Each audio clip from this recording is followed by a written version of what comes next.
Hello everyone and welcome to the round 7 preview, trade targets and preview for NRL SuperCoach 2023. Great to see you all here. Hopefully my audio is working. Apologies for the slight delay, just a bit of text issues. Aman, you good looking human. Who do we trade to this week? Thank you Nathan for the lovely compliment. I would definitely not be calling myself that, but I appreciate it.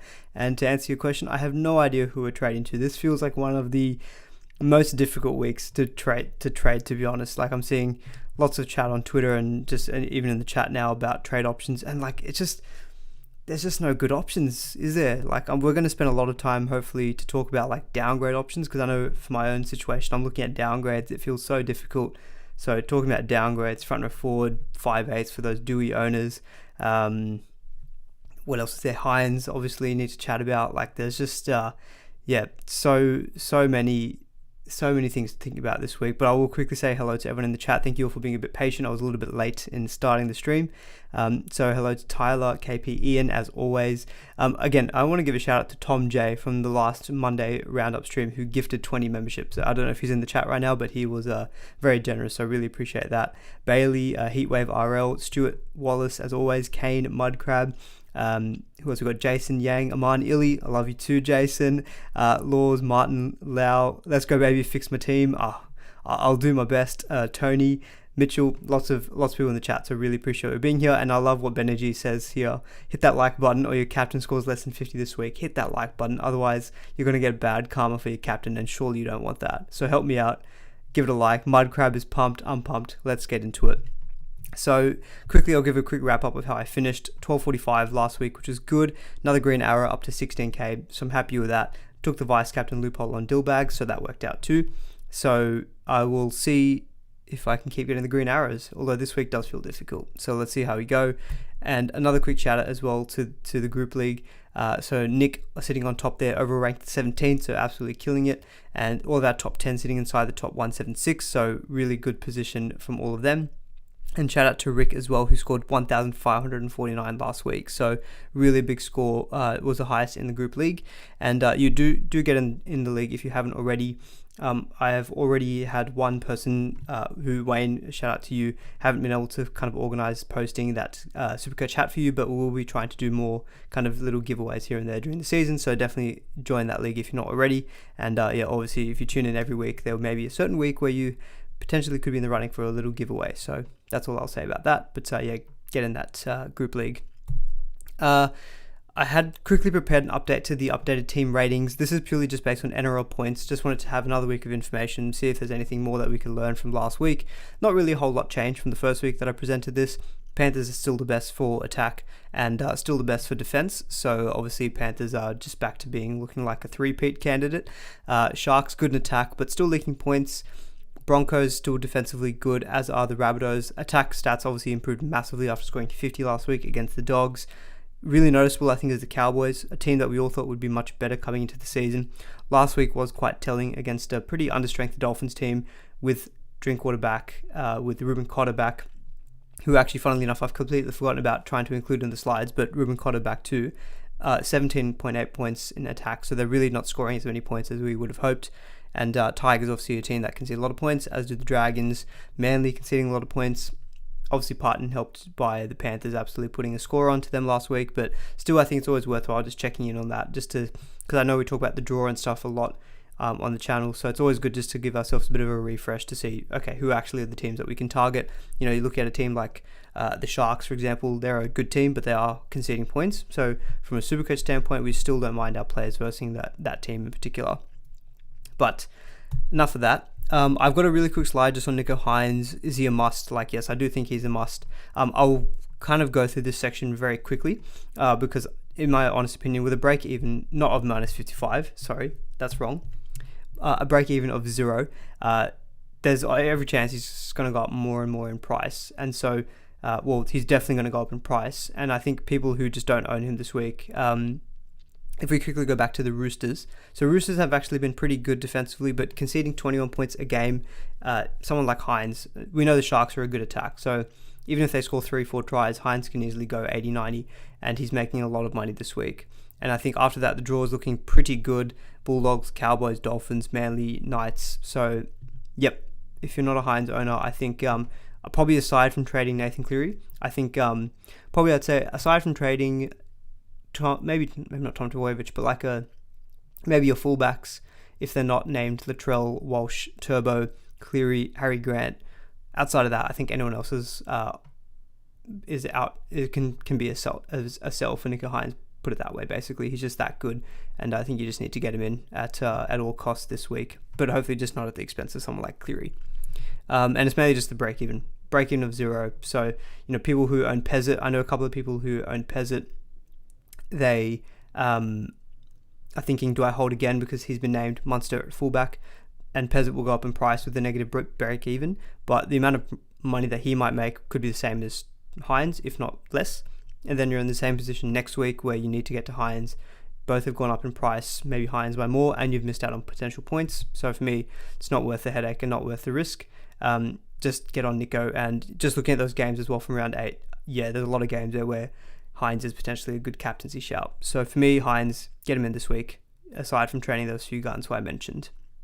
Now, I think what I wanted to spend a bit of time on this stream was downgrade options. So I know a lot of people this week are looking at downgrades, freeing up funds. If you're like me and you've got a really cheap front row forward setup of Christian Welch and Stefano Oitokumanu, you're looking at, with Oitokumanu on the bye, how to upgrade that front row forward spot. Just try to get someone in there because we're relying on the likes of otherwise Davy Moali, really Franklin Pele's injured. People who had Sean Kepi, they've been shafted with Kepi being named 18th man. He would have been a good plug and play for this week, but that's not on the table anymore. So I do want to spend some time on downgrade options. Talk about the centre wings to Alamotti, Warbrick, Campirera. A lot of people looking to free up funds. So I thought it'd be good to spend a bit of time just looking at downgrade options. And to be perfectly honest, I really am scraping the barrel with some of these players who I've got on this list here. Just trying to find anyone who's put up some decent points. And I've looked at a price tag below 350 just to see if there's any options who stick out who might be a worthwhile shout that we could actually look as a downgrade. And we'll try to go maybe position by position, I think. So I think to start off with, maybe we'll tackle the centre wing spot to begin. So I know centre wing, obviously it's a hot topic, people who are looking to sell Alamotti, Warbrick, Campirera. I've got a separate slide on those three as well in terms of in a potential order of selling. So I'll get into that in a bit more detail. But if you are one of those people who are looking to downgrade, for me, there's a few options who I kind of picked out. One was Tom Eisenhuth from the Melbourne Storm. He's 279k. He's got a pretty handy duel. Only played 2 games this season, so it's a pretty small sample size. But the 2 games in terms of his numbers are not too bad. 35 and 29 minutes is not great, but in each game he had base stats of 39 and 34. So if he's playing half an hour off the bench most weeks and he's getting you like 35 to 40, it's fine for depth. If you're in an absolute crisis, injuries or buys, and you need to plug in someone who can get you 35 to 40. It's not ideal at the price tag. I'd rather him be a little bit cheaper, but he does stand out as someone who, could be a decent downgrade. The duel is very handy and very enticing. Like I know it doesn't scream great trade in, but I have looked at Eisenhuth, so for me, I think Bellamy does like him, so he's one who I'm hoping he just keeps his place on the bench, and he could be good during the Origin period. Although the only people who would leave for Origin is Munster, Grant, not really many of their forwards. So Eisenhuth still may stay on the bench, but he just might be good just during that period of time as well. So I think if you're someone in the centre wing who's looking for a duel, because I think the other duel that people are going for is going straight enough to Jack Howarth. I don't mind it because you're freeing up an extra 70k, which is quite a lot of money, but nothing at this stage doesn't sound ideal when we've still got, I've got Matt Drury in my team, people have got Pele. We're obviously seeing the depth is quite important with these buys coming up, and especially buys for pretty important teams in the next few weeks. Obviously Tigers this week, Raiders the week after, so maybe any Tarpany owners. Melbourne in round 9 is going to be a big one, so obviously Eisenhuth doesn't help for that, but hopefully you've got enough depth in your centre wing. Knights in round 10, so Marzu owners, for example. Dolphins round 11, so Tabuai Fidow owners. Warriors in round 12, so Jackson Ford owners, Nico Klukstad. There's just going to be a need to have depth. Christian Welch is a good option. As Waylord says, Christian Welch will be someone who goes to Origin. I don't know if that'd benefit Eisenhuth, who plays more as an edge/centre, but he's one who I did pick out as someone who potentially could be an option. I just like the fact that he's dual. I don't have any duels in my team in that kind of second row forward centre wing, and it is a very handy one. So he's one I've kind of earmarked at centre wing. If I'm desperate, I'll go down to him. Because another option people are looking at is Dunster. I don't love Dunster. Only scored 7 on the weekend. The draw is soft, but I've got big question marks about his job security. You've got Bailey Simonson coming back from a suspension. I think that Simonson could just easily come back into that spot. Sean Russell is there in the centres currently. So Dunster for me just does not feel safe at all. It's not the worst thing if he doesn't play, but like I think for an extra 40k, if you can spare it, there's probably better job security around Eisenhuth with a handy duel. So for me, he's one who I think I would be staying away from. Other popular one I think is Jared Croker. So 279k. Again, job security is interesting to say the least. So you've got Xavier Savage is back playing, I think, in the reserve grade on the wing, and I imagine he would come back into that Raiders setup soon. And if that's the case, he would go, I would expect, to fullback. Sebastian Kris would probably go back to centre, I imagine. Like, he's not really done much wrong. And they've got Kotrick back. Rapana will be back. I just don't know if Croker's going to stay there. The only thing that makes me think he'll stay there is because they want to get him to 300 games. And he looked pretty decent defensively last week against Stags. So he's one, goal kicking, so he's got a bit of a flaw to him. Like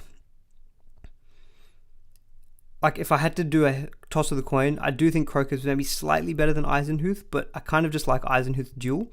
So, I think, to be honest, now I say that I'm going to flip my decision. I think I'd actually rather just go Tom Eisenhuth around the same price for the duel. Slightly solid, more solid scores of kind of the 35 to 40. Howarth may be an option, but it's really, I think, just due to the fact that he's bottom dollar. So that's kind of center wing downgrade options. I know there's really not a lot. I'm sure there's some others who I may have missed, but that's kind of who I thought of in the center wing spot. I'm seeing a few questions about the hooker spot. So, people who own the likes of Wade Egan. So from Jaden, for example, a question in the chat. Would you downgrade Wade Egan to Sonny Luke? His specific question is if I had Tanner Boyd as my other hooker. So that's obviously not ideal. You could play Tanner Boyd this week against the Broncos, but I do like Sonny Luke as a trade in this week. One of the trades I've contemplated is doing Reid Marnie down to Sonny Luke. Reid Marnie probably isn't the biggest issue in my team, but I do think Sonny Luke is the best downgrade out of kind of all the ones I've got in this list here. Just playing for a Gun Panthers team. Minutes were good last week. I think he played 53, a couple of try assists, looked pretty good.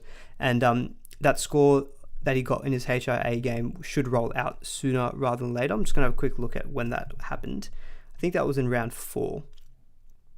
Yeah, it was in round 4. So after this week, that score will drop out and he's probably going to start making a bit more money. So he's still at a decent price of 270k. So yeah, if I was a Wade Egan owner, so Jaden, to answer your question, I would be fine doing that trade. I'm assuming it lets you facilitate some other upgrades elsewhere. I would probably try to upgrade Tanner Boyd, but I guess the benefit is that, Grant is obviously the standout, but when you've got round 8 and then a bye in round 9, you can probably just get away with not having Grant for the next couple of weeks. And then maybe in round 10, you can bring Grant in. Or you can maybe look to go for someone who's going to play during Origin, like Jeremy Marshall-King has been really good. So I don't mind your situation of trading Wade Egan down, even if you've got Tanner Boyd.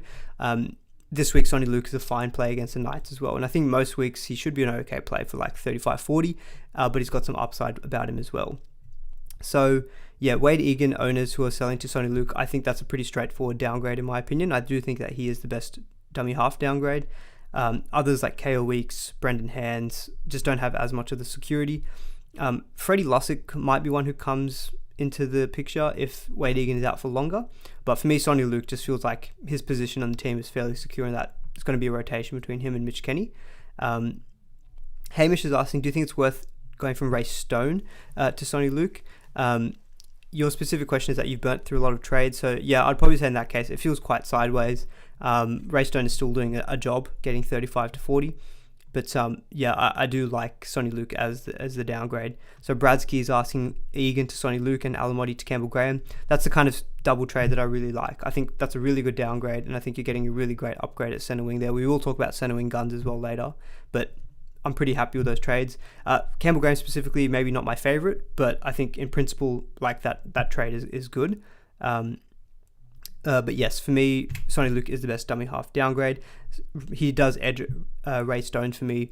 I've got Cody Nikorima on this list here, but he's really feels a bit more short term as well. I think Milford will be back in a few weeks, and Nikorima just feels a little bit, I don't know, especially when he's like, the duel is handy, but I still feel like Sonny Luke outs him at the hook spot. I think just longer term job security wise. I know Nikorima plays round 13, but he might not even be playing in that week.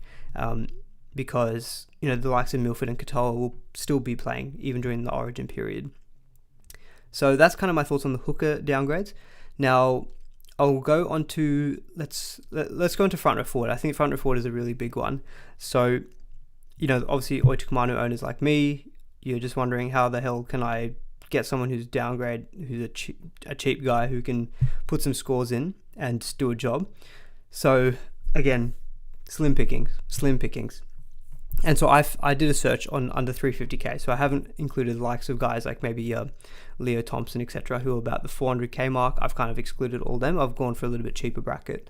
So Royce Hunt was the first one who came up. He has been named to start by the Sharks. He does have a very good PPM. It was actually a stat that I found in the preseason. I think of all players who played like at least 10 games, he had the highest PPM of any player in SuperCoach. It was like 1.3 something. It was insane. So he has shown in the past an ability to have a good work rate when he plays on the field. The problem is that the Sharks, even with their injuries, Toby Rudolph out for, I think it's about 10 to 12 weeks, they still have got a pretty solid bench. Like Wade Graham, Jack Williams, Oregon Kaufusi, and Tom Hazelton, who's a debutant. It's still a fairly big bench, and so I'm still not 100% certain on the minutes for Royce Hunt. So he is one where I think, with a break-even of 56, not one that I'll be looking to move to this week. I would like to see what happens there for minutes. Other option, I think, around the same price tag is Herman Sasa. He's got the dual. So with Sasa, he had a good score last week, but he did play some inflated minutes. So if I just have a quick look at his minutes, I can see Clone Commander saying Royce Hunt or Sasa are the better options. So last week, actually, sorry, not the minutes, but Sasa played 33 minutes last week, but he had a really big work rate. 37 points in base for a total of 55, including 20 points in evasive numbers, which I imagine would have come through either a line break or just a bunch of tackle busts. Lowish break even of 21. Someone mentioned, I think, in the chat that maybe during the origin period he could be an option. For me, I'm just trying to think about the Dolphins and their forwards and the likelihood of them going to origin. I think Kaufusi is probably going to be there, so that's probably one. Mark Nichols is not going. Gilbert has a chance of going to Origin. I think that's probably where you'd say, okay, there's actually a chance that SASA during the Origin period could be solid. Does play round 13, so that is something else that is in his favour. So it does feel like a bit of a shot in the dark, a small sample size. Royce Hunt feels a bit more secure that way because he's named to start, plus also Rudolph has got a longer term injury. So of the two, I'd slightly edge Royce Hunt, just knowing his PPM is quite good. But I can see some of the appeal with SASA. I'm just loath to jump in and say, yeah, absolutely go get him, because it's only a 2-game sample size that we've gotten so far, where one game he had a really good PPM. Like, it was 1.67 last week, but the week before it was 0.76. So like, you're really seeing two ends of the spectrum there. So I feel like it's hard to kind of go in with confidence. So personally, I don't think he's for me. Just in general on the front row forwards, what I'm trying to think about this week is just to go up to one of those kind of more gun players and just not mess around with these kind of mid-ranger / cheapy front row forwards, because it's just, there's so little to split them. Other options, I've got Hame Sele. Now actually he looked quite tempting, so 308k, so he's coming in a little bit cheaper than SASA and Royce Hunt. He's obviously had issues this season so far, just he had that concussion earlier in the season. What I like about him though is bye coverage. So Rabbitohs don't have a bye. I think the Rabbitohs do play in round 13, so that is good. Jai Arrow could be in the Origin arena this year, so there could be an option where middles are required for the Rabbitohs during that kind of Origin period, which is nice. He's only played the 2 games of decent minutes so far, where he played 47 and 29 minutes. But in both games, he had base stats of 45 and 36. So pretty good PPM of 1.04 and 1.45. So in his minutes, despite them being a little bit lower, he's gotten some decent scores. So just looking at that, like the sample size and the consistency seems a bit better than someone like SCSA. He has also got dual, I believe. I'm just going to double check that in the app, so just to make sure that I'm not talking nonsense. He does have second row forward and front row forward eligibility. That's correct. So he's also one who's a bit tempting. Named again on the bench is not great, but at least the minutes were kind of there. And Tavita Totola is out again this week, so the minutes might still be there for Rabbitohs front row forward. So now that I think about it, he's probably the favourite of those three front row forwards around that 300k mark. Low break even of 5 as well, so he'll make a bit of money. I don't think you'll look at these guys as money makers, just looking at them as downgrade options. So think about that minutes wise, like those minutes that I've got on screen here, that's including his HIA game. If you take it out, the minutes are a little bit higher at about kind of 35, and the average is probably closer to about 45.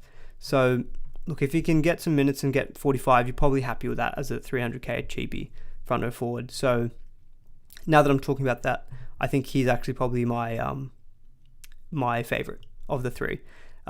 Toby does make a good point, which I do want to mention here. So Toby says, seeing people waste trades on front row forward to maybe gain an extra 5 points on average makes me happy. If you can hold Oita Kamara this week, there isn't a huge reason to trade unless you want to generate 200k approximately.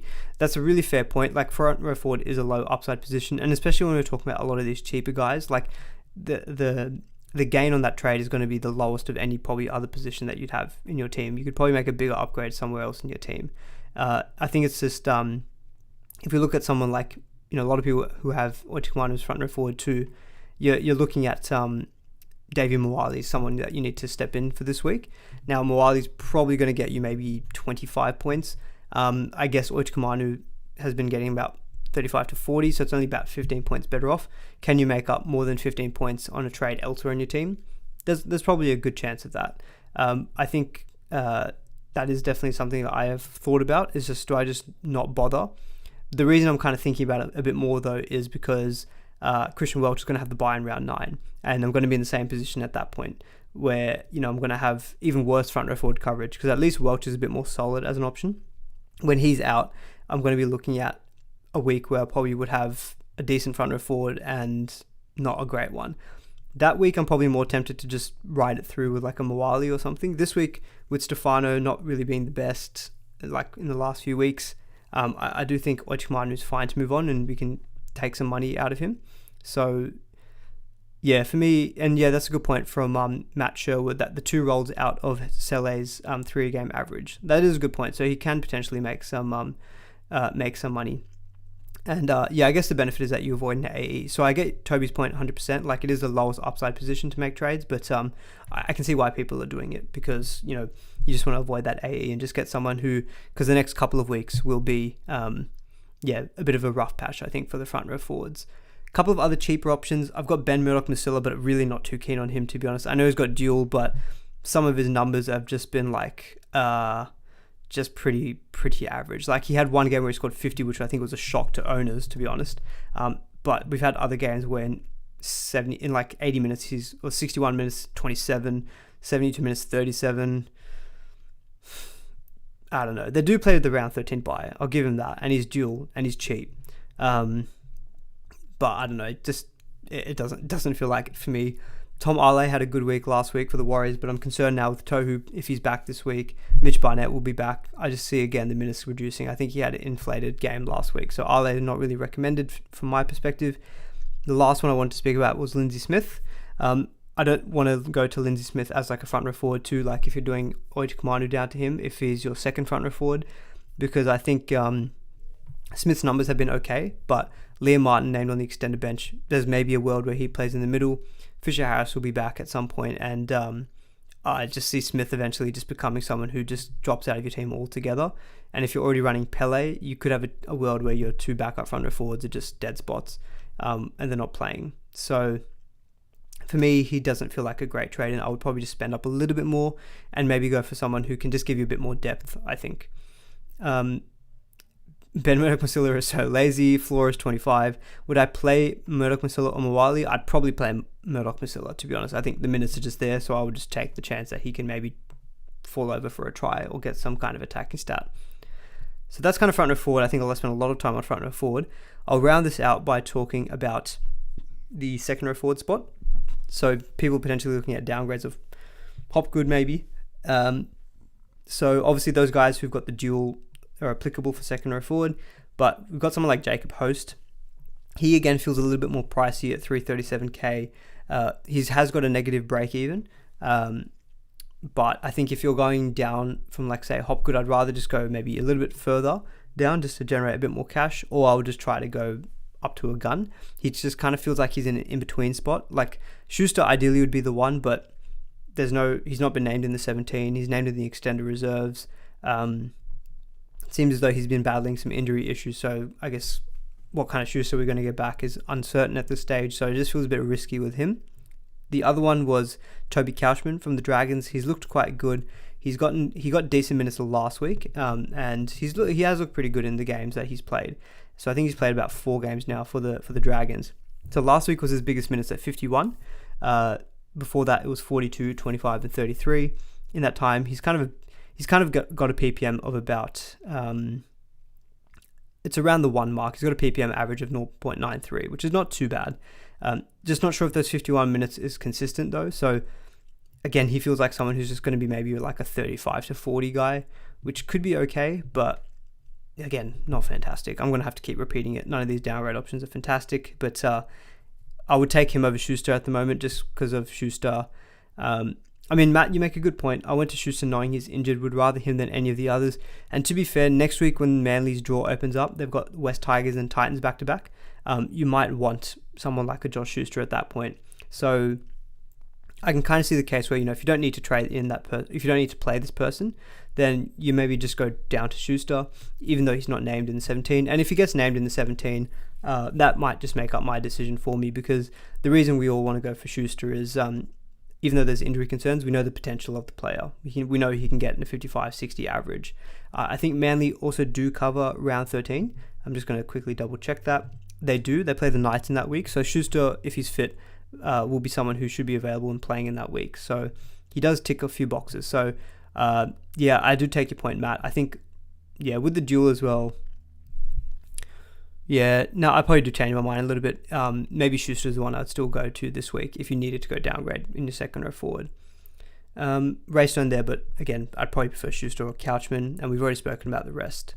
So that's my kind of big wrap up, I guess, on downgrade options. You can tell that I'm not really enthused by any of them, but I guess if I'm looking at centre wing, if you're comfortable going for enough, then Houth is the best one just because of the duel. But if you're going a little bit up than that, I'd probably go Eisenhuth slightly over Croker, over Dunster.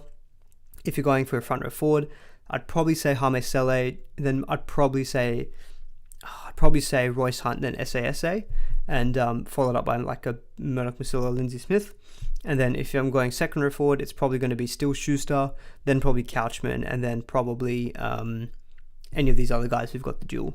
So if you just want to take everything I said last half an hour and just condense it into a minute, that's my kind of rankings, I guess. All right. There's a couple of questions about Jack Bird duel. Yeah, so I haven't obviously got him in here given that he's a bit more expensive than these downgrade options.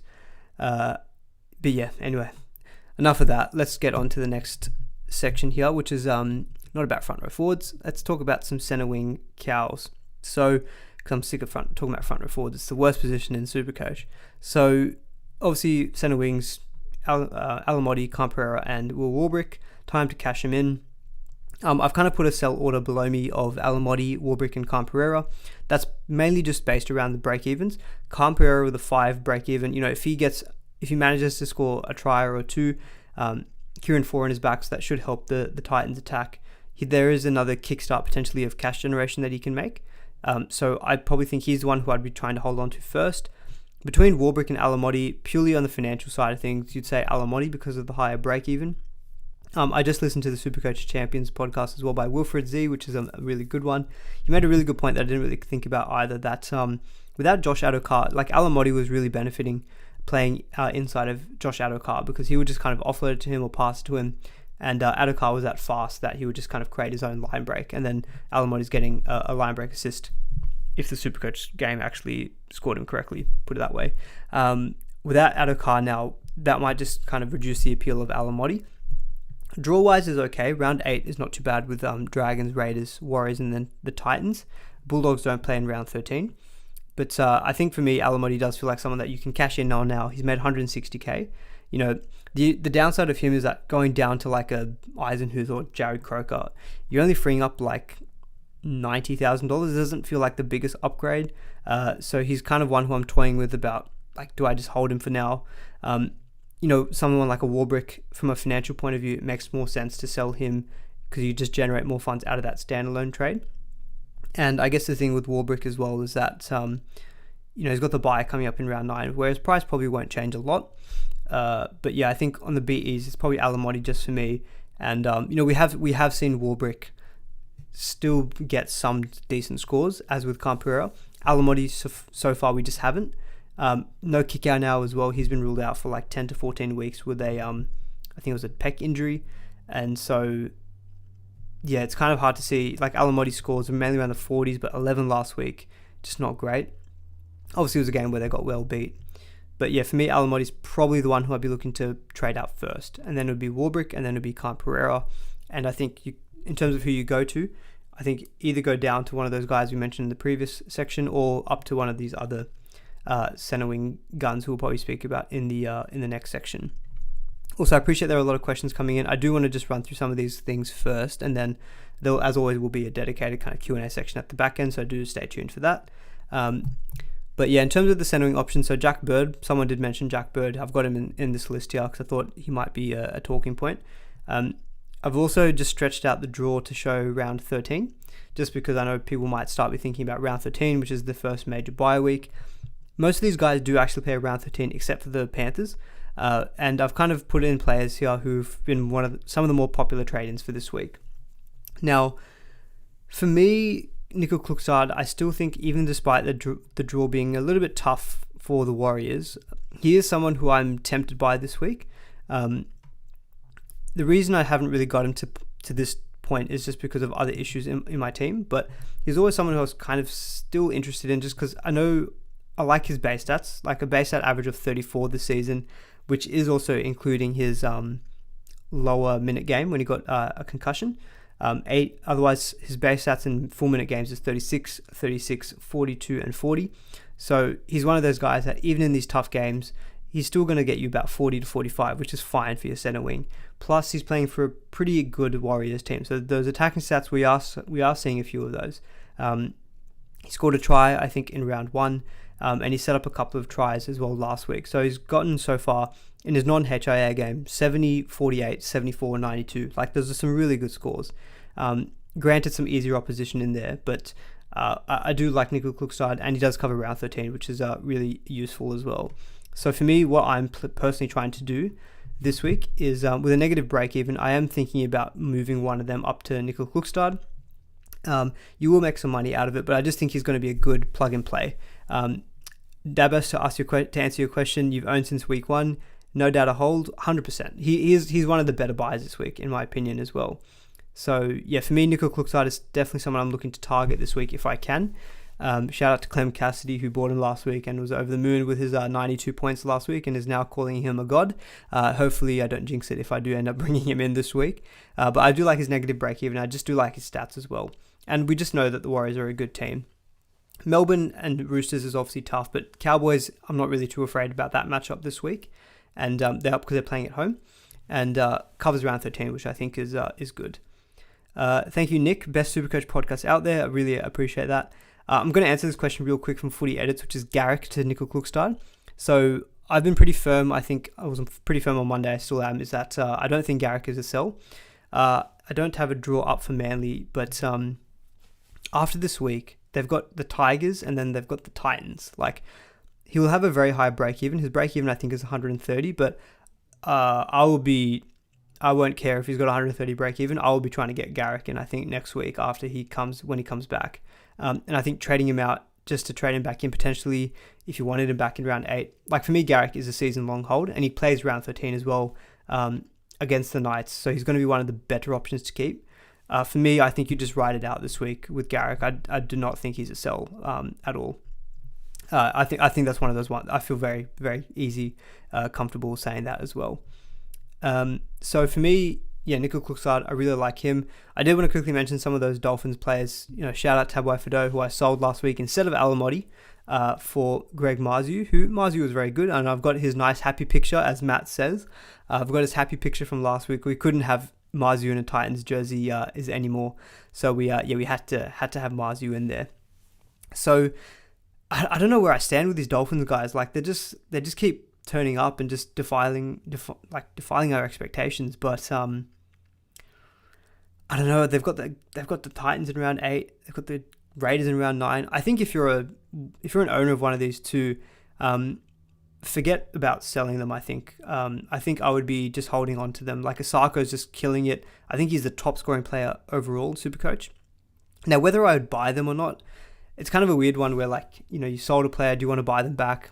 I think at 550k, Tabuai Fido is a good price still, and it covers round 13. But just knowing that we sold, I'm kind of just leaning to I'd rather just go someone like Nico Hynes, because I think it just feels a bit more comfortable, and I prefer Nico Hynes' base stats. And it's hard to get a read on the Dolphins, but I think if you're owning these two, well played. Good luck to you. Hope you keep getting some. Well, actually, I don't hope you keep getting points because I don't own them. Sorry, but I don't think I'd be trying to go buy these guys. Like, I don't know. It's kind of weird. I'm just waiting for the bubble to burst, but it's a tough one. To'o, I put him here because he is being pretty heavily traded in. I think he's going to continually be a good option, but it does feel difficult to try to bring him in when you've probably got an eye on round 13, and he will probably be rested during the origin period. So not one I would be looking at too heavily. Now, Marzu, I think I saw a few questions asking about, is Marzu still a trade-in this week? I think he is still a trade-in because covers round 13, which is good. Does have the bye around 10. Penrith this week is tough, don't get me wrong, but Cowboys and Parramatta, I think, are fine for conceding points, so I think you have a good chance of getting some attacking stats, and the Knights are looking pretty good as well. Outside of that, you've got then the Titans, Sharks. We spoke about the Sharks conceding points, as do Manly. So when I look at that draw, it looks a little bit tougher, but really outside of that Panthers game and the bye, I think those games are fine for someone like Marzu, who's got good base stats too. So I think if you're still interested in Marzu, look, the break even of 24 means he's not a must-buy this week. Like, he's not going to shoot up massively in price. And it could be a situation that you could just wait and see, because there's obviously question marks about job security. If the Panthers put on 50 on the Knights and he looks terrible, then maybe he gets dropped again. That's the only potential risk. But otherwise, I do think that he will be still a decent trade-in. Footy Eds is asking Garrick to Campbell Graham. I'm not entertaining any more Garrick trade-out questions. I don't think Garrick is a trade-out at all. But in terms of Campbell Graham, I think there was a question earlier about buying Campbell Graham. Now, this week is a good matchup against the Dolphins, but that draw, like Penrith, Broncos, Melbourne again, it is good around 11, 12, 13, but I don't know. He scored a lot of his tries, like playing on the wing against a undermanned Bulldogs team. I kind of think at that price of 714k, I would rather just go cheaper. I'd rather go a pod like Mulatalo. I think someone asked about Mulatalo. We saw with Hynes earlier in the stream that their draw is pretty good. Mulatalo is similar kind of upside player to Campbell Graham. Plus, a bit more of a pod. And I think is a little bit cheaper as well. I'm just trying to find his price here. He's 679k, so he's about kind of 40k cheaper. And he's got a 3-round average of 83 as well, so not too far behind Campbell Graham's. And Campbell Graham's is inflated by that massive score from last week. So don't love Campbell Graham, and I think Campbell Graham is a shout at playing Origin this season as well. So he might not even be someone that you can hold through that period as well. As Brokenhausen asked, thoughts on Ronnie Mulatalo? Yeah, to be honest, I'd actually kind of lean him over Campbell Graham just for the draws looks pretty good for the Sharks, and I think he'll be just a nice pod that you can have. Who's got some upside about him as well. So I do like Mulatalo for sure. If you haven't made a decision yet by round 11, then you can always look to dip back into Campbell Graham maybe at that point. Sione Katoa, as Clone Commander says, definitely a shout, 450k, so he is a lot cheaper. I do think Mulatalo is the better of those two. Left winger, I think, is just always a little bit better than the right winger in most teams. Although Sharks, I don't think it really matters too much. But look, if obviously you're looking for a budget option, then 200k is nothing to to turn up your nose at. Like, it's a pretty hefty saving. So what's his break even as well, actually, now that you've mentioned that? Sione Katoa. Yeah, break even 32. So he will make some money. He just doesn't have as good stats as Mulatalo. Like, he's got a base of 23, 3-round average of 49. If I look at Mulatalo, he's got base stats of... Sorry, I lie. His base stat average is 18, so Katoa's is slightly better. But I just feel like even Mulatalo scoring a try gets 60 and 70. He got that in round 2 and 3. I think Katoa needs more. He needs to do more, I think, to get around the same. So I think Mulatalo is a better option, but like, look, 200k, I think it's fine to take the price saving. You're probably not going to get punished too much by it.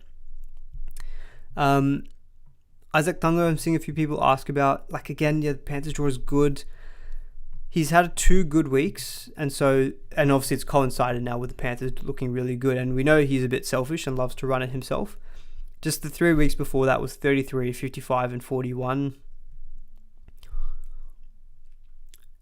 He's got a -5 break even. Would I rather go him, or would I rather go Mulatalo, for example, who's 2k cheaper?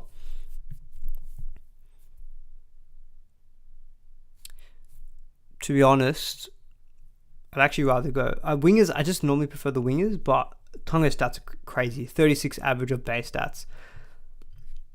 Yeah, sorry, I haven't even got him on this list yet, but I think I would go Tungo over Mulatalo. Sorry, I'm flip-floppy. I'm very flip-floppy, but stats are better attacking team as well. So yes, any Tungo people out there who are thinking about him, yeah, I'd probably get him over Mulatalo now that I think about it. And Jack Bird is the last one. I think there's a few people looking at him because he's got that center wing duel. Just, I don't know, it just doesn't thrill me. Like, I know he's got a pretty good 3-round average of 61.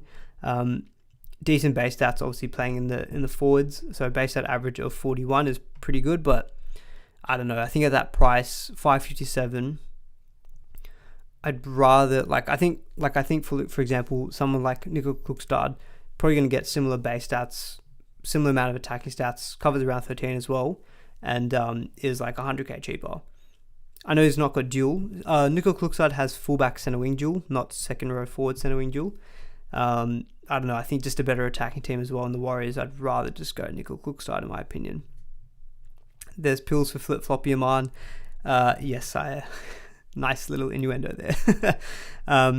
And yeah, I agree with Hamish here. I hate Tungo as a Taruva owner. Yep. I'm all aboard that thought as well. Okay, so I think there was a few questions about 5/8s, and I'm conscious of time. We've been going for ages. I think I spent too much time on that downgrade piece.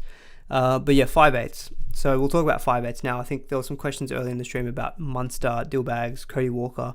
So on Monday, I was obviously a bit more reactionary, but I was in the camp of saying, yeah, I'd go Cody Walker over Dillbags, just for a 5/8 option. But that was pre-price changes and pre-lockout. Now, after lockout, there's like a 7k price difference between Dillbags and Cody Walker. And so I was like, okay, there's really not that much difference in price. I know Cody Walker's got the better 3-round average, but if we're talking, and look, I'm going to be objective because you guys know I'm a bit more biased about Dillbags, but if I look at the draw, if I look at the buy coverage, if I look at, mainly those two things, I much prefer Parramatta's draw to the Rabbitohs. Like, Rabbitohs have got a good game this week against the Dolphins, but after that, we're looking at Penrith, best defensive team, Broncos, second best defensive team, Melbourne are up there. Now, round 11 is obviously very good. Tigers, Parramatta, and the Raiders. And I do think that the Rabbitohs attack is a little bit better than the Eels attack. But I don't know. I just think, Knights at home is a little bit more difficult, but Titans is good around 10.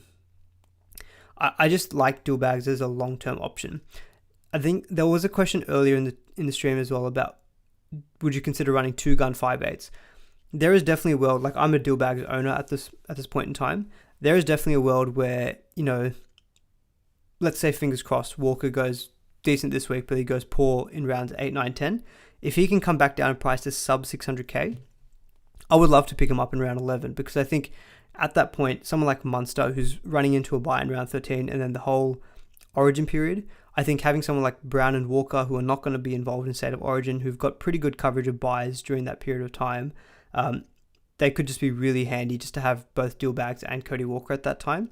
So I'm definitely looking at Cody Walker from around 11, but I'm a little bit more different where I already own dual bags.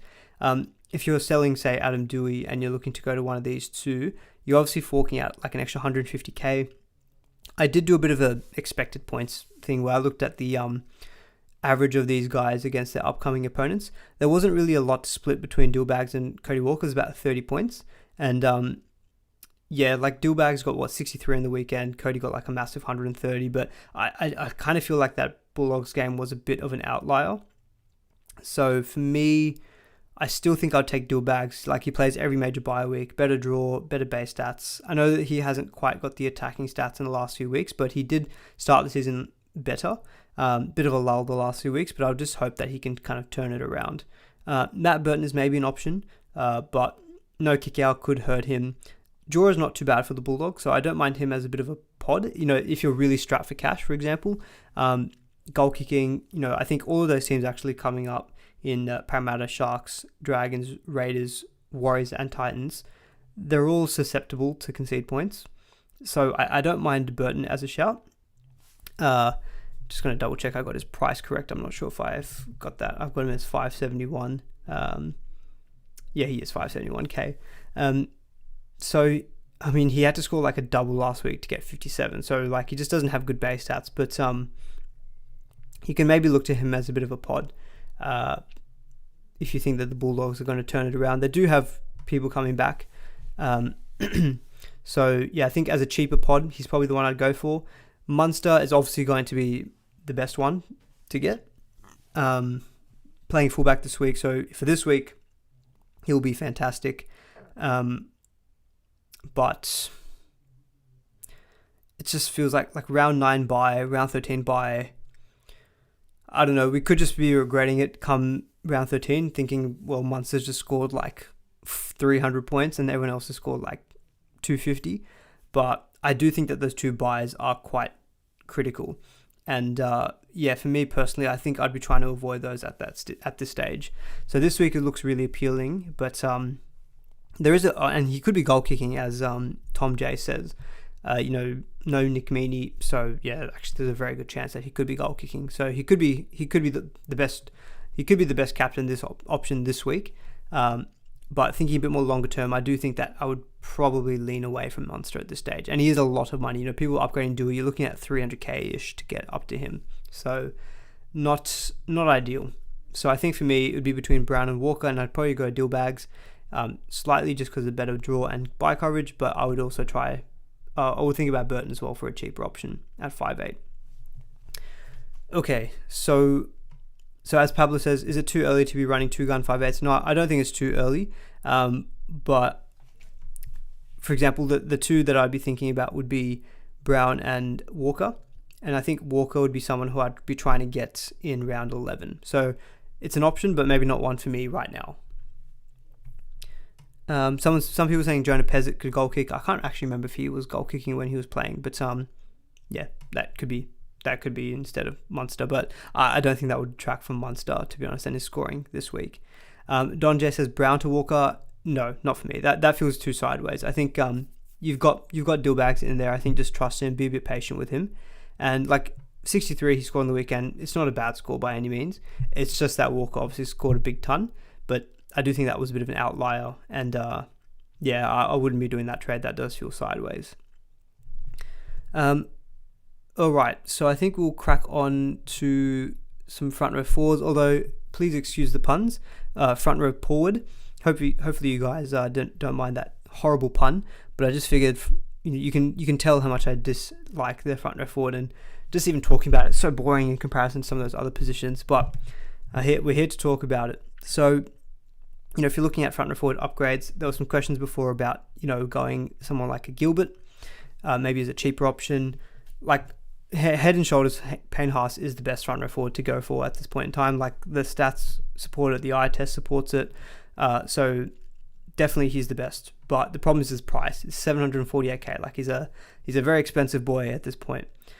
So for me, like to get him, I'm like $500 short of going Reid Marnie to Sonny Luke and Wedge Commander to Payne Haas. $500 short, which is very frustrating. So I could obviously make that up by boosting, but I don't know. I don't know about it.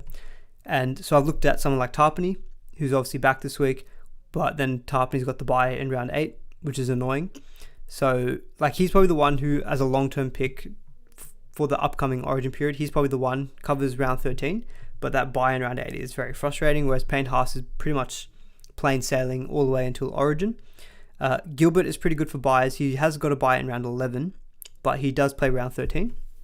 Maybe he's a chance of playing Origin. He's got dual, which is good, but his numbers and Tarpany's numbers are not too dissimilar. So base power averages of 63 and 58, so only a 5-point difference in them, whereas Payne Haas is head and shoulders above everyone else. I have thought about Max King at 602k, so he's coming in 50k cheaper. Solid enough numbers at about 60, 65 average. They have got some middles coming back. I did have to throw in TPJ into the table here because I thought I would get some questions about, do we jump on TPJ? Not for me. Just not for me. Like, I think the price is appealing, but just coming back off a calf, he's always a suspension risk. Minutes, like who knows how many minutes he'll get. Like he wasn't that productive last season from memory. I'm just going to quickly look at his 2022 numbers. Was he even injured for a lot of last season? No, he played most of last season. But yeah, like last season he averaged 52 minutes and he scored 50 points on average. Not fantastic. So, and he actually ended the year at 348k. Wow, he was so cheap at the back end of the year. I think he started well, but I think after that he kind of fell off. So he's kind of one who I think, like, it's not a position that I want to be doing and burning trades in there. Yeah, sorry, that's someone else who I forgot to update in this table. You can see I was not been on my sharpest. Tohu Harris. So I think the reason I didn't put Tohu Harris, I think, was just because there's still a question mark if he's coming back this week. His price, I think, is about 630k, so he's a little bit cheaper than Tarpany, a little bit more expensive than Max King. He's got dual, which is handy, and he covers round 13 as well. So him and Tarpany are probably the solid, safe ones, cover you through the Origin period. Haas is the best one that I'd probably love to go for. Like he's averaging 20 points more than the next best front row forward, so the gap is quite big. But just the price is very difficult to stretch up to. Tino 685k. I knew I would have made a mistake somewhere, so this was the last slide that I updated, so I probably missed something. So thank you for pointing that out. So yeah, I don't mind Tohu, but again, it doesn't feel like Tohu needs to be someone you get this week because he's got a pretty high break even. He's got a break even of 100 and no, he's got a break even of 50. Sorry, I'm looking at 22 numbers. Let me go back to 2023. Silly me. 103 break even. So like Tohu Harris is going to get maybe 60, 70, but he will go down in price. Like he could be sub 600k. That's maybe a nice time to get onto him. So maybe in round 9, for example, round 9 when Christian Welch has got the bye, that might be a really good time to get onto someone like Tohu Harris or even Joe Tarpany, who will be coming back off his bye as well. So because it would take me a lot to stretch up to Payne Haas, I'm kind of thinking, and sorry, someone else I probably should also mention is Ruben Cotter. So Cotter's back from a hamstring injury last week. I think he scored around 50. So he's solid enough. He was popular at the beginning of the season, but I just don't have a great vibe about the Cowboys. So he might be good for 50s at 550k. Like, I don't know. I'd maybe rather just go Max King, take the more solid option or the more safe option. Cotter's probably going to be also just coming back from injury, and also he probably will be involved in Origin. That's kind of the reason why I'm not really thinking about him. Thoughts on Tino? Again, for me, it's like a question of like he's expensive, plus he'll just he'll miss through Origin. Like for me with Tino, I'd rather just stretch up to Payne Haas, but I'll excuse the pun, he is being a bit of a pain in the ass with his price being so expensive at 748k. Yeah. So yeah, that's my front row forward take. I don't really know. Like for me, Tarpany and Tohu feel like the nice ones that can cover Origin. Payne Haas is the best. I would like to get Tarpany this week, but just the fact that he's got that buy in round 8 is very frustrating. So I'm thinking maybe, do I just maybe cop getting Moali playing this week? Or just bring in someone cheap like Jaime Sele, I don't know, and then after that look to upgrade Welch to one of these two. Maybe that's what I do. Not sure. But yeah, so Hamish is asking, how much cash do you think is too much to invest in the front row forward? I was thinking of Tohu Harris for Welch in a couple of weeks, and I already own Tarpany. I think that's fine, to be honest. We're at a point now where we are generating more cash, so if you're able to, it always comes down to team makeup. Like Tarpany and Tohu is a really good front row forward combo, and you can kind of just like lock it in. So I don't think that's too much cash necessarily. Beginning of the season, it probably is, but now that we've made some money, it's probably not as much. Okay, I think apart from that, I didn't really have much else to talk about. I had this tab or this slide as well on like rotating fullbacks, but for me, I don't think many people are going to be entertaining selling Turbo now that he's been named. Or actually, Toby's question is Turbo a sell? Not for me. I think just look at round 8 and round 9, and that will make your decision for you, in my opinion. I do not want to go into a game where Manly play the West Tigers and then the Gold Coast Titans, and I don't own Tom Trbojevic. So for me, he's a hold. Latrell obviously had a really big score last week, but we talked about it with Cody Walker. Round 8, 9, 10, he comes back into a tougher run of games where his ceiling is just a bit more capped. Teddy is interesting because after round 7, we might be able to get on him a little bit cheaper. Dylan Edwards maybe, but I don't know about Dylan Edwards is massively improving as a player and just as an option in SuperCoach. Like, he's averaging 79. Obviously a lot of that is due to that 163 he scored. Normally his other scores are solid, like 49, 42, 82, 57. And then of course the 163. I can see I can see a couple of people saying, where's Dylan? Yeah, sorry, I didn't have space for Dylan on this list here. Mudcrap saying he sold Turbo for Dylan Edwards this week. Back spasms scare me a lot. I think he looked better in the second half and it got needled up, so I'm not too concerned about Turbo, in my opinion. I know this week's tough, but as I said, round 8, round 9, I will want Tom Trbojevic. Seeing a few people say Clint Gutherson. Yeah, well, actually, there's a lot of love for Gutho. We've got Matthew saying Gutherson, Ian saying Gutho, Matt saying King Gutho. Oh, mate, Gutho's in there. He's getting the attention. To be honest, didn't really consider him. I think for sure during Origin period he is worthwhile. He just always feel like he lacks that ceiling for me.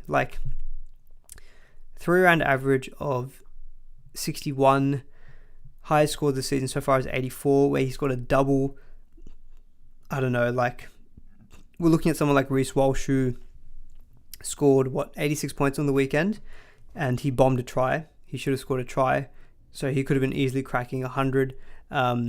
Mitchell getting 130, 40. I know Teddy's not been the best so far.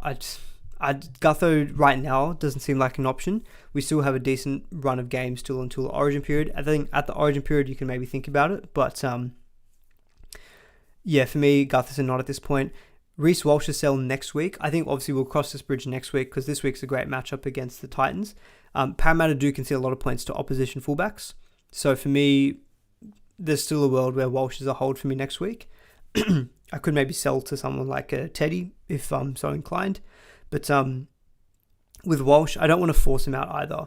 My feeling with him is I kind of just want to sell him when I feel like it's the right time to sell and he's showing me that he should be worthy of a sell. Right now he's playing too good and he's putting up too good numbers that makes me think there's no reason for me to sell him at this point. So I don't want to just force him out to say, yep, he's done his job, round 8 he's out, because I still think games against Parramatta, Manly, even the Rabbitohs maybe are point scoring games. And if he doesn't play Origin, he can cover round 13. So he's still someone who, yes, potentially next week to free up funds, but I think we'll discuss a bit more next week. But not someone I think I'm just needing to force out. And guys, I will quickly give a shout out. If you do enjoy the stream and if you're liking it, please do give the stream a like as well. Really appreciate it. We've got 255 people watching, which is probably the highest ever. So I really appreciate you all joining me on this Wednesday evening. And give the stream a like if you're enjoying it. Okay, so I think I won't go too much more into this, just conscious of time. I'll get quickly into captaincy, although captaincy this week, I'll be honest, feels very straightforward. If you have Munster, put the vice captain on him, and if you own Cleary, put the captain on him. I would captain Cleary over Nico Hynes just because of the matchup. Hynes got the Roosters. Cleary's got the Knights. So you can only captain one of the two. And that's that. You maybe could vice captain Cleary and captain Walsh against the Titans, but for me, I think Cleary is going to be, after especially the last 2 weeks, scoring 120 something and 158. He will be 100% the most captain player, and I think just don't take the risk this week, in my opinion. Penrith are looking good as well. I'll probably be vice captaining Turbo just because I don't really have any other options in my team. If you've got the likes of Cody or Mitchell, I'd probably vice captain Latrell, captain Cleary. But that's about it, to be honest. I really feel like captaincy this week is fairly straightforward. Doesn't feel like one of those weeks where you can take a bit of a pod. I think the last couple of weeks we have had that opportunity, but this week I think with Penrith looking good, Cleary looking good matchup who can concede points, then I think, for me, Cleary is the man. And I would captain him over Nico Hynes. Rightio. So I've got this thing on break-evens, but we probably just will leave that. Grant is an option, so Grant against Melbourne, against Manly could be an option. Manly are 8th for conceding points to opposition dummy half, so they're kind of middle of the table. But Munster's obviously a lot better with Manly conceding 4th, so that's a lot of they're ranking pretty highly in terms of conceding points to opposition 5/8. But for me, it's pretty easy. I think just Captain Nathan. Rightio. So I think that's that. I will quickly get onto my team, but I'll be perfectly honest. I have no clue what I'm doing with my team. And guys, I'm seeing a few questions coming in. Just give me another couple of minutes, and then we'll do about 10 minutes of straight Q&A, and then we'll wrap up the stream there. But for me, I've actually got zero idea what I'm doing with my team at this point. I could VC Grant over Turbo, but to be honest, I think it would take a lot to do the loophole this week, and I think Turbo's just got a bigger ceiling than Grant. That's why I probably would vice captain Turbo. So anyway, for my team, honestly, very, very, very stuck here. Obviously, Oitakamanu is an issue. Hopgood, didn't really even speak about Hopgood actually all stream, but Hopgood I think is so annoying that he got 48. I would have rathered he got like 80 or like 20, because if he got 80, I'd be like, sweet, I'll hold him. And if you got 20, I'd be like, sweet, sell him. 48 is just this real awkward, annoying place in the middle. Really, really stuck on what to do with him. He will cover the buys. He's got a break-in of like the high 70s. Junipalo is back this week too. So I do think that there is a good case to sell him. He is the most traded out player, I think, as well. But like the second or forward downgrade option is just not great. Just not great at all. I've still got Dury in my team. But if I were to trade out Hopgood, I think based on that chat earlier, it would be one of Couchman or Schuster. Maybe Tom Eisenhuth. Maybe. But let's assume that because I don't need to play Hopgood this week. So I can maybe go down to Schuster. So if I go to Schuster, let me just sort by lowest price. Where is he?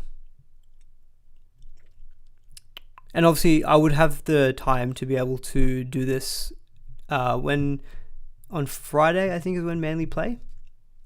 Yes, I play Friday 8 p.m. And I don't think I've got the teams before, Dolphins, Rabbitohs. I don't think that would impact my trade. So I might be able to wait until Friday. If you find out Schuster's playing, then great. If not, whatever.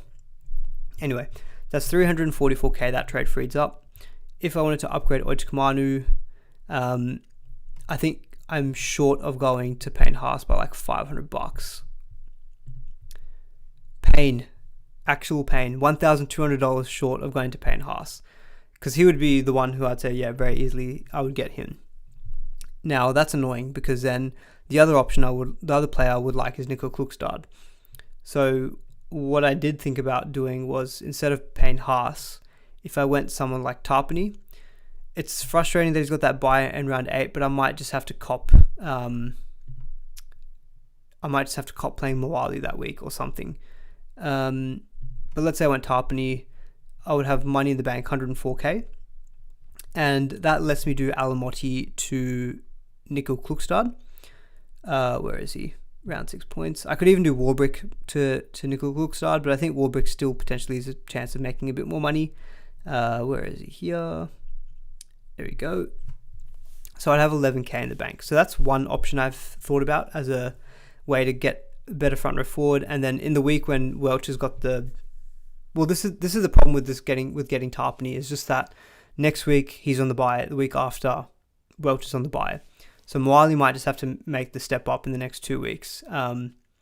But as a combo, I don't mind getting Schuster. I could probably still afford, well, actually, no, I couldn't afford Couchman, but I'm getting Nico Hynes, which I think is an upgrade, bolstering up some depth in the center wing, getting a better front row forward, and also just getting rid of Hopgood.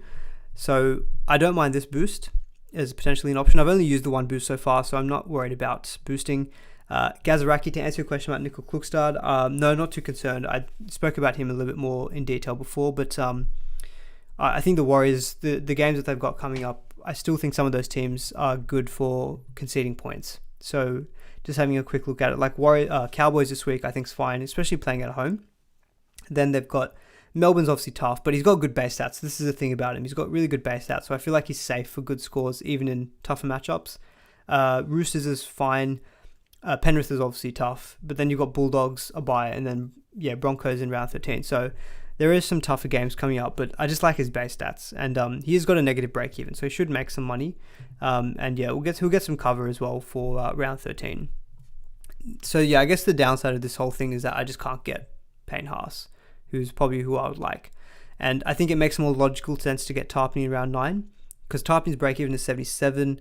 Welch has got the bye in round 9. At that point, I could just do Tarpany in.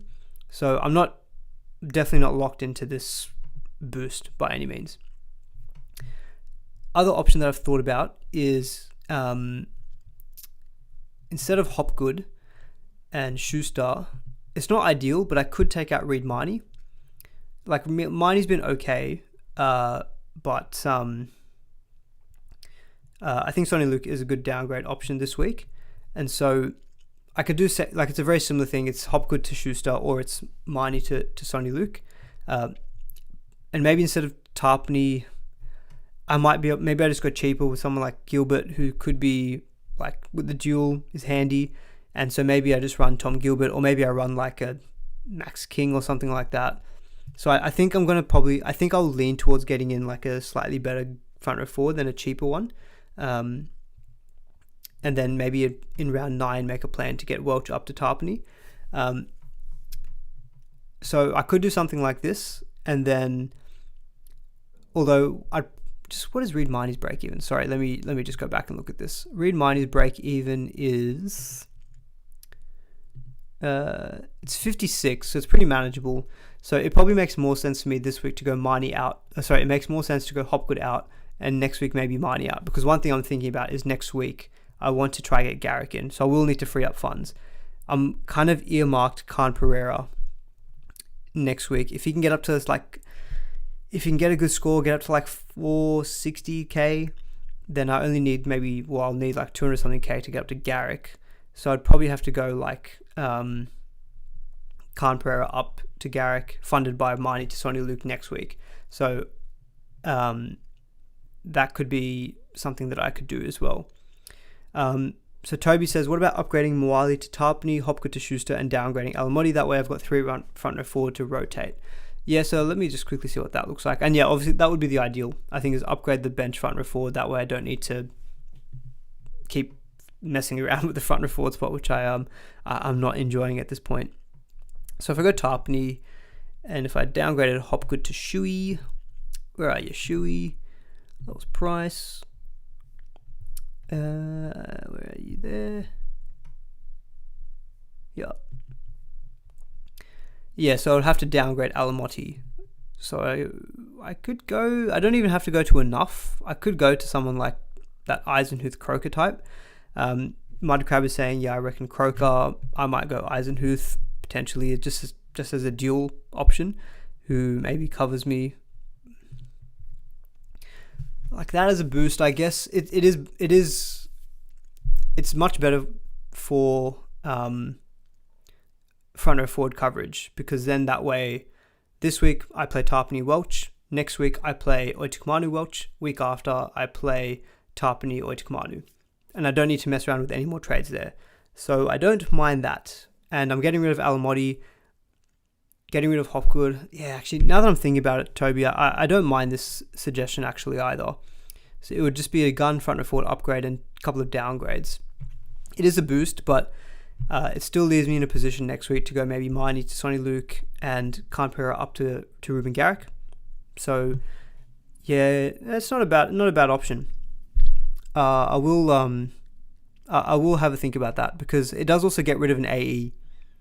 It does leave me a bit light though. I've got Pele, who's a non-player. Dury's a non-player. Schuster's currently a non-player. But maybe I can cop it for a few weeks. So yeah, thank you, Toby. I'm looking at this and I'm thinking, because it gets me Tarpany, who I like, but it also means I don't need to worry about that buyer situation. So yeah, not a bad idea. I'll definitely consider this. And I think I'll leave it at that because I really honestly don't know too much more about what I'll do with my team. Work's been too busy. I haven't had a chance to really think about it too much more. Anyway, that's that. Let's just do some Q&A for the last kind of 5 or 10 minutes. We've already been going for like an hour 10, so it's going quite a long time, but there is a lot to talk about this week for sure.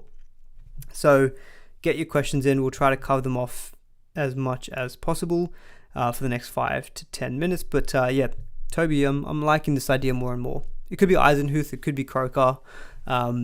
It gets me duels, which I don't mind. So yeah, I'll sleep on that. I'll sleep on this. All right.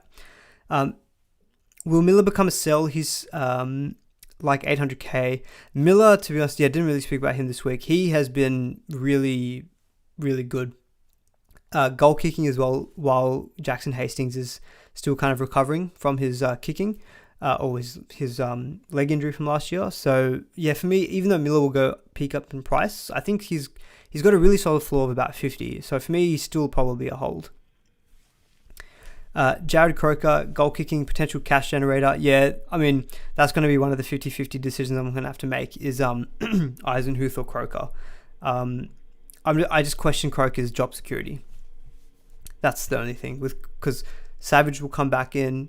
Seb Chris goes as a centre wing. What happens to Croker? We just don't know. Gun hooker options to pair with Grant, please. Of the gun hooker category, so the ones I like, Jeremy Marshall-King a lot. I think Damien Cook is obviously good, but Origin. Reece Robson could be an Origin. Cowboys not playing well. Dolphins got the tails up. Let me rephrase. Dolphins got the fins up, and Jeremy Marshall-King is looking really good. Getting attacking stats as well. His stats, like base stats wise, I think are fine. I would have to have a quick look at it. Base stat average of 46 is pretty solid. He is playing 80 minutes. In the game, if you take out that game, you got Sinbind. 89, 53, 89. That's pretty good. 588k, it's a good price. He will be good during the Origin period. Covers around 13. I like Jeremy Marshall-King. I think there was a couple of people asking about that as well on Twitter. Yep. Is Hopgood a must sell? Definitely not a must sell because he will cover the buys. But I think with this, I think he's made his money. Paulo coming back this week is a bit of a So minutes not too sure. So but yeah, I think for me, for looking at this scenario, it lets me upgrade the front row forward. I've got enough. Hopefully, if Schuster is back into the fold, I've still got depth at the second row forward spot. And apart from Jackson Ford, Fafita, Hosking, and Preston, none of them have got buys coming up, so I can kind of keep playing them each week, which is fine. But yeah. Oh wow, there's so many questions coming in. Sorry, I may have missed a few that people asked earlier. Apologies. What about Braden Williami, the downgrade centre wing for cash, injured for now, but 2 break even? I just find will he get a spot back? Pompey's been playing well. Valet's been playing well. I just don't know if he'll actually get his position back. So yeah. To get Cleary, sell Turbo or Karaz? Karaz. I think Turbo, we discussed it before. I think Karaz, there was some talk that he was potentially carrying an AC joint injury. That's not been confirmed anywhere. It's just been a rumour that's floating around. Bulldogs' run of games is okay, but he's obviously made a lot of money, and I think I'd rather have Turbo just as an option. So I think, like for example, Karaz down to Nico Klukstad, if that's your ticket to Cleary, yeah, do it.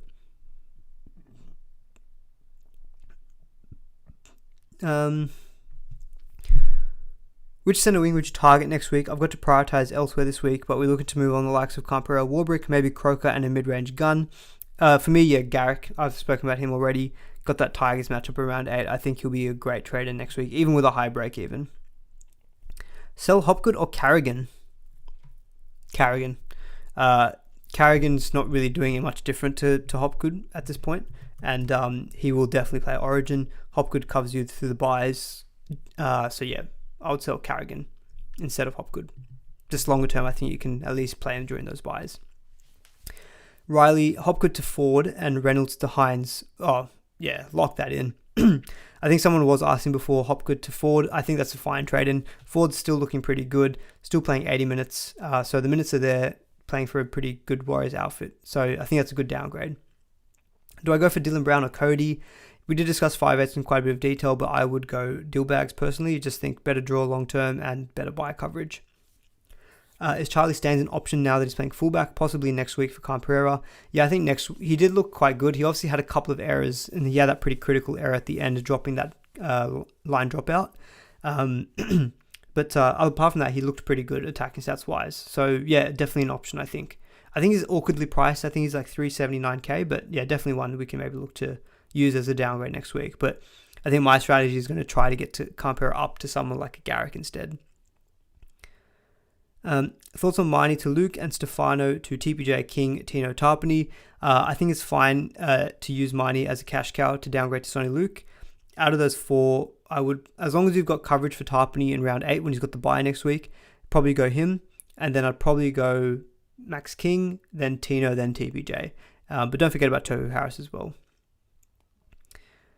Hey man, would you go for Eisenhuth over Croker if Big Nelson is coming back soon? I reckon either him or McDonald will lose their spot. Yeah, it's a good point. I mean, the thing with Eisenhuth is that he mainly plays as an edge, whereas Nelson's playing as a middle, as is McDonald. So I wonder if Nelson doesn't have any impact on Tom Eisenhuth. I need to go through this in more detail. Neither of them are perfect. Neither are perfect. So I really wish we had a good downgrade center wing option, but there's just nothing there. Yeah. So need to think. I think McDonald is more at risk of losing his spot because I think he plays more as a middle, whereas Eisenhuth is more of an edge. Is Campera to CNK too sideways or worth the boost? No, I don't think that's sideways. I think Nickel Klookside is a good option, but I don't think you need to do that. Like that trade as a standalone this week doesn't need to be done because Campera's got that low break even. But I do think Nickel Klookside is a good trade and option just to cover yourself for round 13. So I think as a trade, that's fine. And it should be stated as well that even though Campera's got the lowest break even, there is still value in selling him because he is the highest priced. So you make more value out of selling him if you're going down in price to generate cash compared to someone like Alamotti and Warbrick. Thoughts on Hayes Dunster versus Croker? Croker for me, I think Dunster still feels like a bit more of a job security risk. Latrell, Gutho or Dylan Edwards? Latrell. Is Lodge a good get coming back this week from Mahesha? Shout out to Mahesha. He's coming off the bench, isn't he? So I just wonder if they're just going to... I mean, he's coming back from what? He had that facial injury, right? So, yeah, 516k is not a bad price. It feels early. It feels a bit early to jump on him. He's got a break-even of 81. I know a few people were asking about Collins as well. I do think Lodge is a better option than Collins. He's got a bit more of a Supercoach-friendly game. He offloads a bit more, but I don't know. It doesn't feel like a great trade in this week, just coming back first week from injury and being named on the bench too. Do I think Warbrick and Campera still have more money to make? Campera, fingers crossed, yes, this week with a low break even. Warbrick, there is a world where he does not go up any more in price, but he's got a lower break even than Alamotti, so I'm hoping he can make some money. Alex Johnson, an option once he bottoms out. I already own Garrick. I think, yeah, round 11 is a good week to target Johnston, just when Rabbitohs go through their kind of next little period of tougher games. Thank you, Mudcrab, for your lovely comment. Really appreciate it. Brown to Hynes. I mean, if that's the only way you can get to Hynes, then yes. Unfortunately, yes, I think you'd make that move. Max King or Gilbert or Haas. Or Hess, sorry, Hess. Cohen Hess. Not Cohen Hess. I looked at his stats. Not great. He only had a good score last week because he scored a try. It would be Max King or Gilbert. I'd probably prefer Gilbert over Max King if I'm being honest. The base stats, their numbers are fairly similar, but Gilbert's he's shown a bit more of an ability to get attacking stats, whereas Max King really doesn't at all, and he's a bit cheaper. So I'd probably go Gilbert over Max King and not Hess. All right, we'll do 2 more questions and then I need to go have dinner because I'm a very hungry man. But I hope you all enjoy the stream. Do please give it a like as well. Thoughts on Egan to Luke and to fund Dewey to Munster and Oishmanu to Gilbert? I think Drew, that's a pretty good looking boost if I'm being honest. Jaden Campbell downgrade for Turbo? Nah, not for me. I don't think Turbo's a sell. Just Tigers and Titans the next 2 weeks. Robert Jennings is a cheapy centre wing. Yeah, so Robert Jennings has been named, hasn't he, for the Dolphins? How much is he? Please be cheap. Please be cheap. 267k. Maybe. Covers round 13. We'll need to give that some thought. What's the job security like though? He's come in for Edric Lee, but I don't know. It feels a bit of a risk. Just potential job security. Thoughts on Jacob Host? Kind of covered that in this earlier section. Dillbags or Walker? Dillbags. All right, we're going to wrap up the stream there. I think there's really appreciate that there's lots of questions coming in, but unfortunately if I wasn't able to get to, sorry about that, but hopefully we talked about enough stuff today that answered your question. Hour 22 stream, I'm pretty sure that's the longest stream I've ever done, but I think there was just so much to get into. So hope you all enjoyed. Do flick the stream a like on the way out if you did enjoy it. Subscribe if you haven't already. I think the target will be to get to 3,000 subscribers by the end of the season. If we could do that, that would be amazing. But yeah, really appreciate you all joining me on this Wednesday. And yeah, have a good rest of the evening. Don't think too hard about your trades. If you're really struggling, just put the app away, look at it, and then whatever comes to your mind in an instant, that's what you do. Just go with the gut. At the end of the day, it's always going to be the best strategy. Anyway, okay, what am I eating for dinner? I don't know yet. Actually, I've got some leftover chicken I made yesterday. I'll probably just eat that. Anyway, we'll leave it there. Thanks guys for tuning in. Catch you in the next one.